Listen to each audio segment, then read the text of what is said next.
الحمدللہ رب العالمین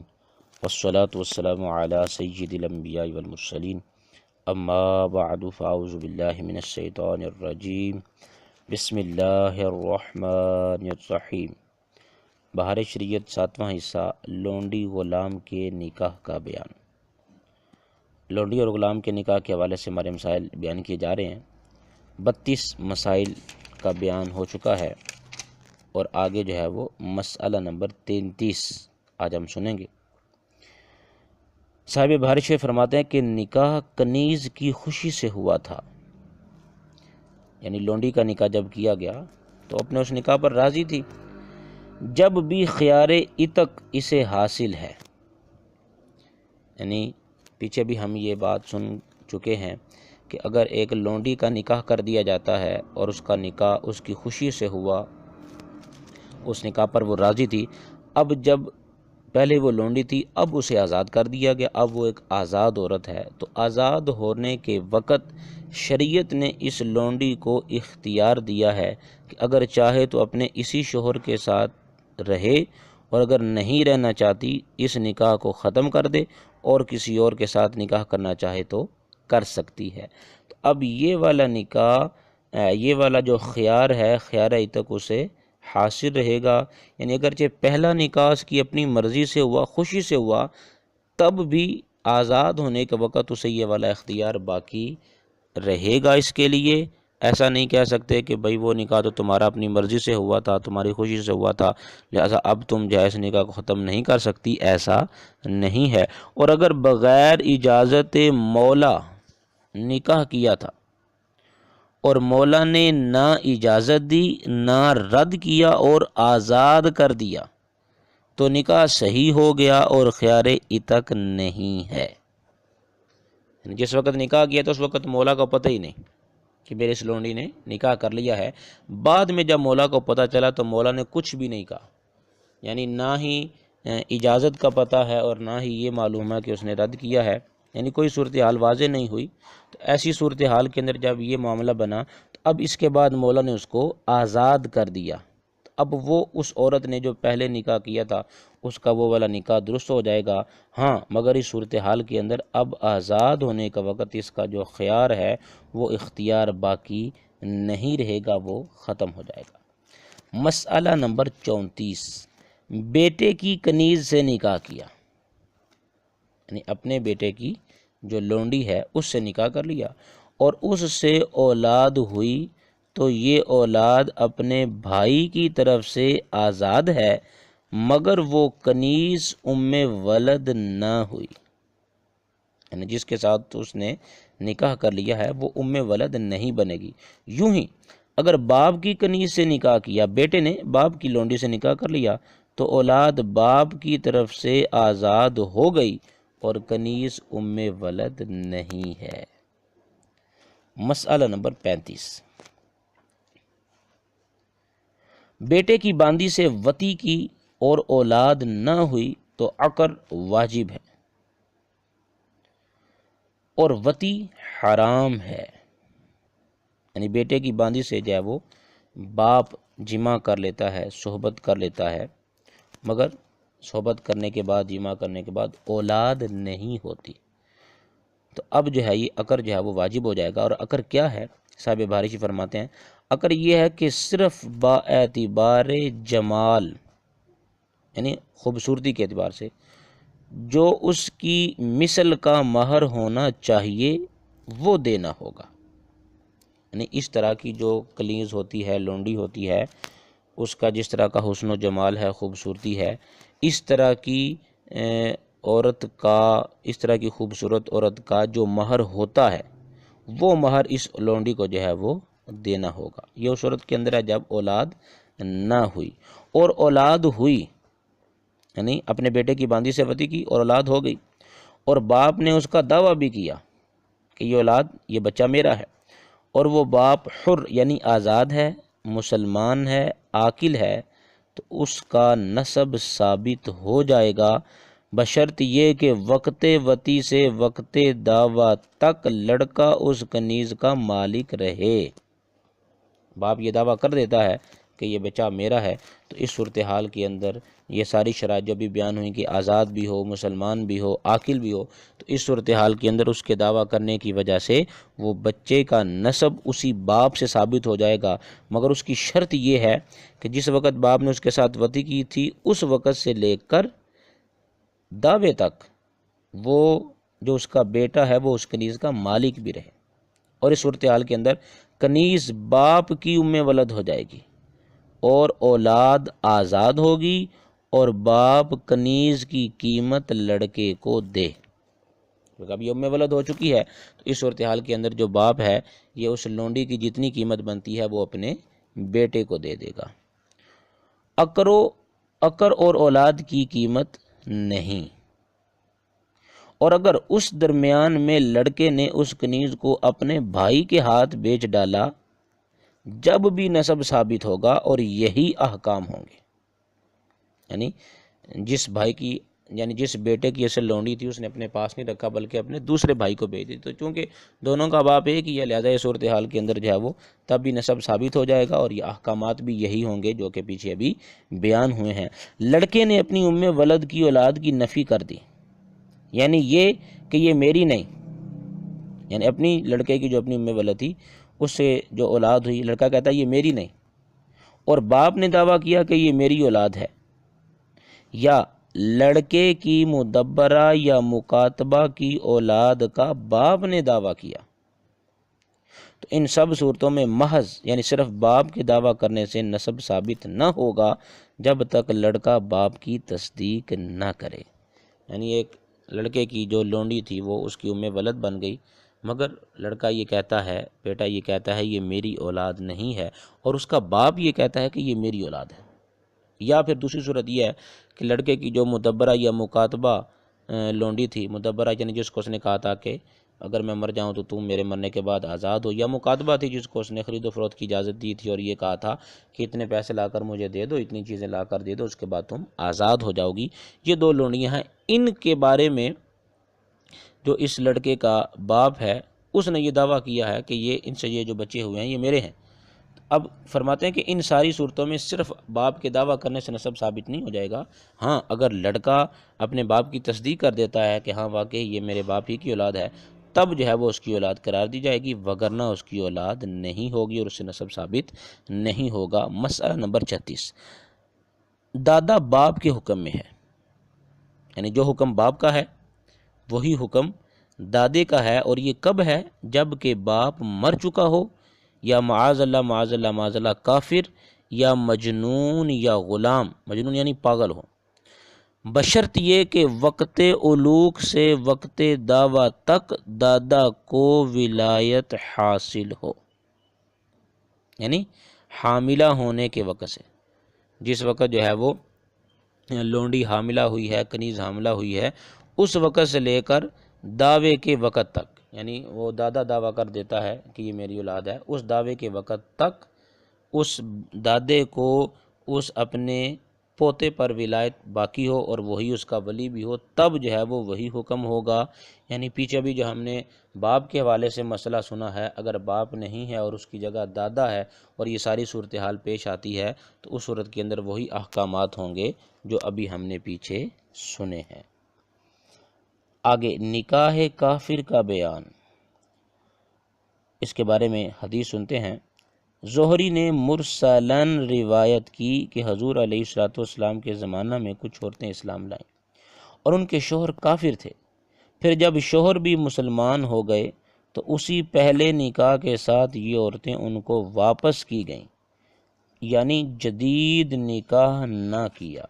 نیا نکاح جو ہے وہ نہیں کیا گیا، اسی پرانے نکاح کو برقرار رکھا گیا۔ اب اس کے حوالے سے مسائل سنتے ہیں۔ مسئلہ نمبر 1، جس قسم کا نکاح مسلمانوں میں جائز ہے اگر اس طرح کافر نکاح کریں تو ان کا نکاح بھی صحیح ہے، مگر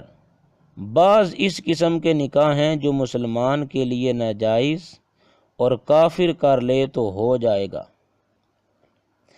اس کی صورت یہ ہے، یعنی اب یہاں سے یہ مسئلہ بیان کرنے لگے ہیں کہ ایسا نکاح کہ جو اگر مسلمان کرے تو مسلمان کے لیے تو درست نہیں ہے، ناجائز ہے، لیکن اگر کافر کرے گا تو ان کے نزدیک جو ہے وہ جائز ہوگا، درست ہوگا۔ اس کی صورت یہ ہے کہ مثال کے طور پر نکاح کی کوئی شرط مفقود ہو، مفقود سے مراد یعنی شرط کوئی نہ پائی جائے۔ اب وہ نکاح کی شرطوں میں سے کوئی شرط نہ پائی جائے، اس کی مثال دے رہے ہیں صاحب بحر شریعت۔ مثلا بغیر گواہ نکاح ہوا یا عورت کافرہ کی عدت میں تھی، اس سے نکاح کیا۔ اب بغیر گواہ کے نکاح کرنا، اگر مسلمان یہ نکاح کرتا ہے تو ظاہر سی بات ہے یہ نکاح فاسد ہو جاتا ہے،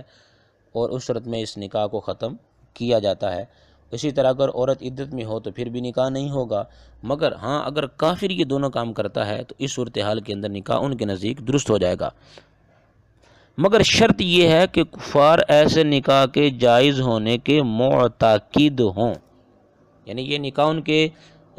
حوالے سے درست ہو جائے گا، مگر اس کے لیے ضروری یہ ہے کہ ان کا عقیدہ بھی یہ ہو کہ ایسا نکاح درست ہو جاتا ہے۔ پھر ایسے نکاح کے بعد اگر دونوں مسلمان ہو گئے تو اسی نکاح سابق پر باقی رکھے جائیں، یعنی وہ جو پہلے نکاح کیا تھا حالت کفر میں، جو دونوں نے مرد و عورت نے نکاح کیا تھا، اور نکاح اس طرح کا تھا کہ ان کے اس وقت مذہب کے اندر جو ہے وہ درست مانا جاتا تھا، لہٰذا اس صورتحال کے اندر اب جب وہ دونوں مسلمان ہو گئے اللہ کے فضل و کرم سے، تو اب جو ہے وہ دوبارہ اسی نکاح پر باقی رکھا جائے گا ان کو، اور نئے نکاح کی حاجت نہیں ہے۔ یوں ہی اگر قاضی کے پاس مقدمہ دائر کیا تو قاضی تفریق نہ کرے گا، قاضی کے پاس معاملہ چلا جاتا ہے تو قاضی جو ہے وہ ان میں جدائی نہیں کروائے گا۔ مسئلہ نمبر 2، کافر نے محارم سے نکاح کیا۔ محارم سے مراد یعنی وہ افراد کے جن کے ساتھ ہمیشہ کے لیے نکاح حرام ہوتا ہے، اسلام کے اندر ان کے ساتھ نکاح جائز نہیں ہے، کافر نے ان میں سے کسی ایک کے ساتھ نکاح کر لیا، مثال کے طور پر اپنی بہن سے کر لیا یا اپنی ماں سے کر لیا۔ اگر ایسا نکاح ان لوگوں میں جائز ہو تو نکاح کے لوازم نفقہ وغیرہ ثابت ہو جائیں گے، مگر ایک دوسرے کا وارث نہ ہوگا،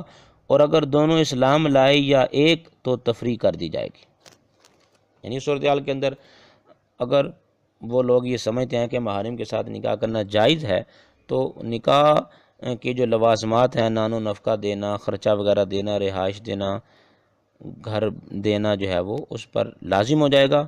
ہاں مگر ایک دوسرے کا وارث نہیں ہوگا۔ اس صورتحال کے اندر یعنی کہ جب کسی اپنے محارم میں سے کسی سے نکاح کیا، اگر دونوں مسلمان ہو جاتے ہیں یا دونوں میں سے کوئی ایک مسلمان ہو جاتا ہے تو پھر لازمی طور پر جو ہے وہ ان دونوں کے درمیان جدائی کروا دی جائے گی، کیونکہ اسلام کے اندر محارم کے ساتھ نکاح جائز نہیں ہے۔ یوں ہی اگر قاضی یا کسی مسلمان کے پاس دونوں نے اس کا مقدمہ پیش کیا تو تفریق کر دے گا، اور ایک نے کیا تو نہیں۔ دونوں نے مقدمہ پیش کیا تو پھر جو ہے وہ جدائی کروائی جائے گی۔ اگر دونوں میں سے کسی ایک نے جو ہے مقدمہ کیا ہے، دوسرا نہیں کرتا، تو اس صورتحال کے اندر جو ہے وہ نکاح کو ختم نہیں کیا جائے گا اور تفریق جو ہے وہ نہیں کروائی جائے گی۔ مسئلہ نمبر 3، 2 بہنوں کے ساتھ ایک عقد میں نکاح کیا، یعنی ایک ہی وقت میں دونوں کے ساتھ نکاح کر لیا، پھر ایک کو جدا کر دیا، پھر مسلمان ہوا، تو جو باقی ہے اس کا نکاح صحیح ہے، اسی نکاح پر برقرار رکھے جائیں۔ یعنی 2 بہنوں کے ساتھ اکٹھے ایک ہی عقد میں نکاح کر لیا تھا، اب ان دونوں میں سے کسی ایک کو چھوڑ دیا، اور پھر بعد میں اس کو چھوڑ کر اب جو ہے وہ مسلمان ہو گیا ہے، تو اب جو عورت اس کے نکاح میں ہے اسی نکاح میں اسی کو برقرار رکھا جائے گا، نکاح صحیح ہو جائے گا۔ اور اگر جدا نہ کیا ہو تو دونوں باطل، یعنی اگر کسی ایک بہن کو جو ہے وہ جدا نہیں کیا بلکہ دونوں ہی اس کے نکاح میں اور مسلمان ہو جاتا ہے، تو اس صورتحال کے اندر دونوں نکاح جو ہیں وہ باطل ہو جائیں گے، دونوں کو جدا کر دیا جائے گا۔ اور اگر 2 عقد کے ساتھ نکاح ہوا تو پہلی کا صحیح ہے، دوسری کا باطل۔ یعنی یہ تو پیچھے جو مسئلہ سنا تھا ہم نے وہ یہ تھا کہ ایک ہی عقد میں دونوں کے ساتھ نکاح کیا، اور اگر ایسا نہیں کرتا بلکہ دو علیحدہ علیحدہ عقد کیے، پہلی ایک کے ساتھ عقد کر کے نکاح کیا، پھر دوسری کے ساتھ عقد کر کے نکاح کیا اور پھر مسلمان ہو جاتا ہے، تو جو پہلی کے ساتھ عقد جو پہلا کیا تھا وہ عقد درست مان لیا جائے گا اور دوسرا عقد جو ہے وہ اس کو ختم کر دیا جائے گا، کیونکہ اسلام کے اندر ایک ہی وقت میں بندہ اکٹھی دو بہنوں کو اپنے نکاح میں نہیں رکھ سکتا۔ مسئلہ نمبر 4، کافر نے عورت کو 3 طلاقیں دے دیں، پھر اس کے ساتھ بدستور رہتا رہا، یعنی مسلسل پھر طلاق دینے کے بعد بھی اسی کے ساتھ رہتا رہا، نہ اس سے دوسرے نے نکاح کیا اور نہ اس نے دوبارہ نکاح کیا، یعنی عورت نہ ہی آگے کسی سے نکاح کرتی ہے اور نہ ہی اس سے نکاح کرتی ہے جس نے طلاقیں دیں، یا عورت نے خلع کرایا اور بعد خلع بغیر تجدید نکاح بدستور رہا کیا، یعنی عورت نے پیچھے تو یہ تھا طلاقیں دی، اب یہ عورت کی طرف سے مسئلہ بیان کیا جا رہا ہے کہ عورت نے خلع کروا لیا، مگر خلع کروانے کے بعد اب دوبارہ نئے سرے سے اسی مرد کے ساتھ اس نے نکاح بھی نہیں کیا مگر اسی کے ساتھ رہتی ہے، تو ان صورتوں میں دونوں صورتوں میں قاضی تفریق کر دے گا اگرچہ نامسلمان ہوا، یعنی مرد اگر اس صورت کے اندر مسلمان نہیں بھی ہوتا تب بھی قاضی کے لیے حکم یہ ہے کہ دونوں میں جدائی کروا دے۔ نہ قاضی کے پاس مقدمہ آیا، یعنی اگرچہ نامسلمان ہوا اور نہ قاضی کے پاس مقدمہ آیا، قاضی کے پاس مقدمہ نہ بھی آئے، وہ دونوں مقدمہ نہ بھی لے کر آئیں، ہاں قاضی کو جب پتہ چل جائے تو اس صورتحال کے اندر اس پر لازم ہے کہ ان دونوں کے درمیان تفریق کروا دے، یعنی طلاقیں دینے کے بعد بھی اکٹھے رہ رہے ہوں اور عورت خلع کروانے کے بعد بھی اس کے پاس رہ رہی ہو تو اس صورتحال کے اندر قاضی جدائی کروا دے گا۔ اور اگر 3 طلاقیں دینے کے بعد عورت کا دوسرے سے نکاح نہ ہوا مگر اس شوہر نے تجدید نکاح کی تو تفریق نہ کی جائے، یعنی 3 طلاقیں دینے کے بعد کسی دوسرے کے ساتھ اس عورت کا نکاح نہیں ہوا مگر اسی بندے نے جو کہ مسلمان نہیں ہے اس نے نئے سرے سے نکاح کر کے پھر جو ہے وہ اس کو اپنے پاس رکھ لیا، ہاں تو اب جو ہے وہ جدائی نہ کروائی جائے۔ مسئلہ نمبر 5، کتابیہ سے مسلمان نے نکاح کیا تھا، کتابیہ یعنی جو صاحب کتاب ہیں جو کہ آسمانی کتاب کو ماننے والے ہیں وہ کتابی کہلاتے ہیں، تو کتابیہ سے مراد کتابیہ عورت، اس سے مسلمان نے نکاح کیا تھا اور طلاق دے دی،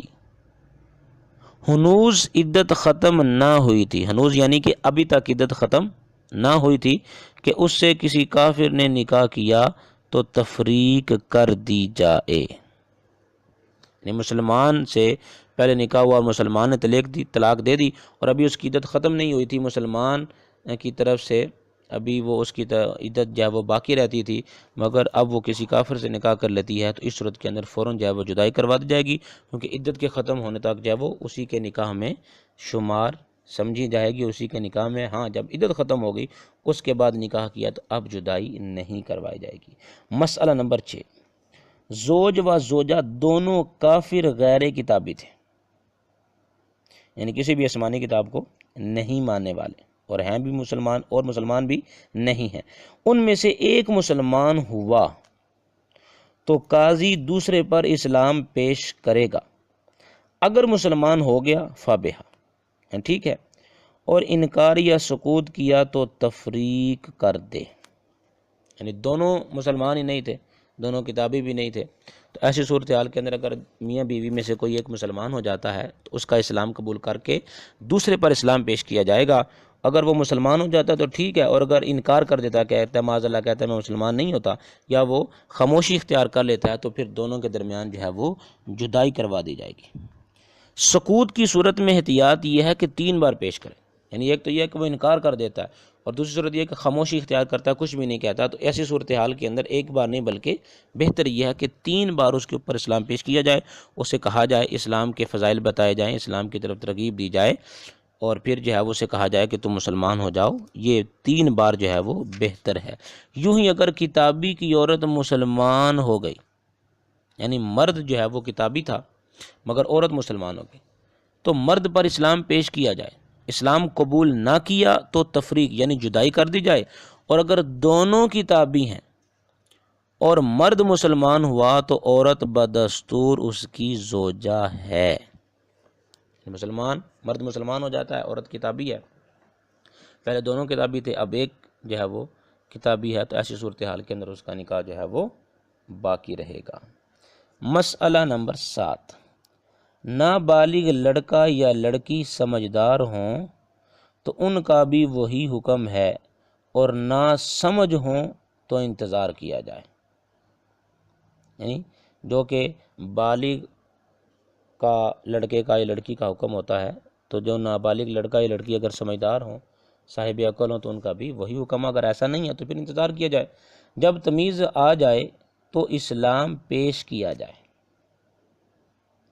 اور اگر شوہر مجنون ہے تو اس کا انتظار نہ کیا جائے کہ ہوش میں آئے تو اسلام پیش کریں، بلکہ اس کے باپ ماں پر اسلام پیش کریں، ان میں جو کوئی مسلمان ہو جائے وہ مجنون اس کا تابع ہے اور مسلمان قرار دے دیا جائے گا۔ یعنی نابالغ لڑکا یا لڑکی اگر سمجھدار ہیں تو ان پر جو ہے وہ اسلام پیش کیا جائے گا، اسلام قبول کر لیں گے تو مان لیا جائے گا، اور اگر نہ سمجھ ہیں تو پھر جو ہے وہ انتظار کیا جائے گا، جب انہیں سمجھ آ جائے گی، تمیز آ جائے گی، پھر اسلام پیش کیا جائے گا۔ اور اگر شوہر مجنون ہے یعنی پاگل ہے، اور عورت جو ہے وہ مسلمان ہو جاتی ہے اور شوہر مسلمان نہیں تھا مگر ہے پاگل،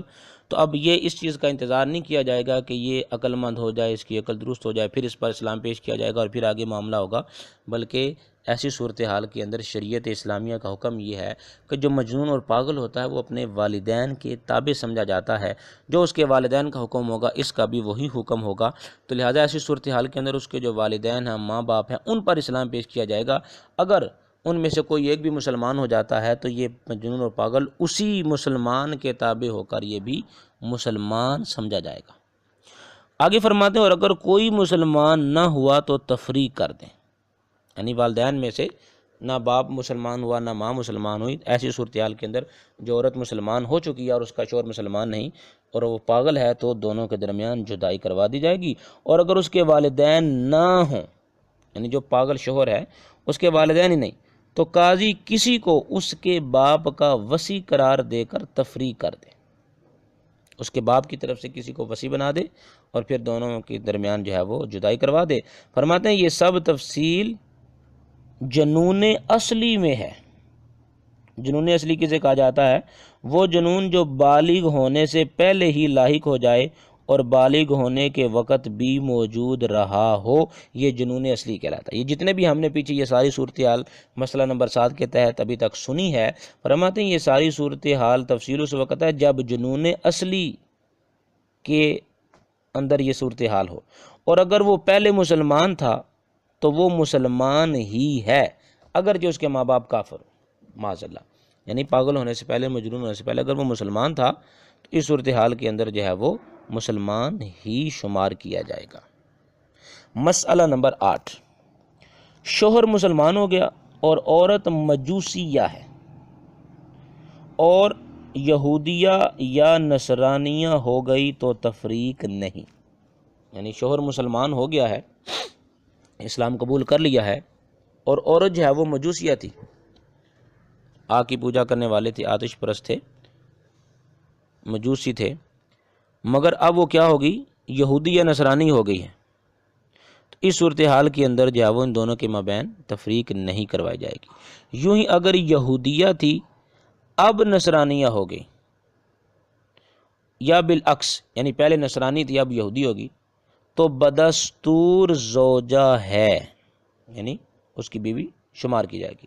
یوں ہی اگر مسلمان کی عورت نصرانیہ تھی یہودیہ ہو گئی یا یہودیہ تھی نصرانی ہوگی تو بدستور اس کی عورت ہے۔ یوں ہی اگر نصرانی کی عورت مجوسیہ ہو گئی تو وہ اس کی عورت ہے۔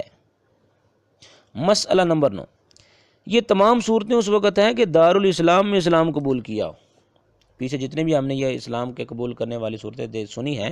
فرماتے ہیں یہ تمام صورتیں اس وقت ہیں کہ دارالاسلام میں اسلام قبول کیا ہو، اسلامی مملکت کے اندر، اسلامی ملک کے اندر، اسلامی حکومت کے اندر اسلام قبول کیا، اور اگر دارالحرب میں مسلمان ہوا تو عورت 3 حیض گزرنے پر نکاح سے خارج ہو گئی۔ دارالحرب یعنی جہاں اسلامی حکومت نہ ہو، دارالحرب جو ہے وہ کفار کی حکومت ہو، ان کا غلبہ ہو، تو اس صورتحال کے اندر 3 حیض گزرنے پر عورت نکاح سے خارج ہو گئی، اور حیض نہ آتا ہو تو 3 مہینے گزرنے پر، یعنی 3 مہینے 3 حیضوں کے قائم مقام ہو جائیں گے۔ کم عمر ہونے کی وجہ سے حیض نہ آتا ہو، یا بڑھیا ہو گئی کہ حیض بند ہو گیا، اور حاملہ ہو تو وضع حمل سے نکاح جاتا رہا، یعنی وضع حمل سے مراد یہ ہے کہ جس وقت بچہ جان دے گی تو پھر جو ہے وہ نکاح سے نکل جائے گی، اور یہ 3 حیض یا 3 مہینے عدت کے نہیں ہیں، یعنی یہ 3 حیض اس نے گزارنے ہیں، یا 3 مہینے اگر حیض نہ آتا اور 3 مہینے گزارنے، یہ عدت کے نہیں ہوں گے، بلکہ چونکہ وہ ان میں سے مرد مسلمان ہو چکا ہے، تو ایسی صورتحال کے اندر 3 حیض گزارنے پر 3 جو ہے وہ مہینے، اگر حیض نہیں آتا 3 مہینے گزارنے پر جدا ہو جائے گی، تو یہ 3 جو ہیں یہ عدت کے جو ہے وہ نہیں ہیں، یہ اسلام نہ لانے کی وجہ سے اب اس پر جو ہے وہ جو جدائی کا حکم لگنا ہے وہ 3 مہینے کے بعد لگے گا، یہ اس اعتبار سے 3 مہینے ہیں۔ مسئلہ نمبر 10، جو جگہ ایسی ہو کہ نہ دارالاسلام ہو نہ دارالحرب، وہ دارالحرب کے حکم میں ہے،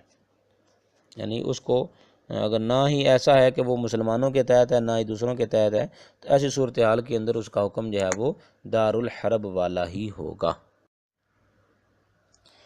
اور اگر وہ جگہ دارالاسلام ہو مگر کافر کا تسلط ہے، یعنی قبضہ ان کا ہے، جیسے آج کل ہندوستان، یعنی یہ صاحب بہار شریف جو ہے وہ اپنے زمانے کے اعتبار سے لکھ رہے ہیں، جیسے آج کل ہندوستان، تو اس معاملہ میں یہ بھی دارالحرب کے حکم میں ہے، یعنی 3 حیض یا 3 مہینے گزرنے پر نکاح سے باہر ہو جائے گی۔ مسئلہ نمبر 11، ایک دارالاسلام میں آ کر رہنے لگا، دوسرا دارالحرب میں رہا، جب بھی عورت نکاح سے باہر ہو جائے گی، یعنی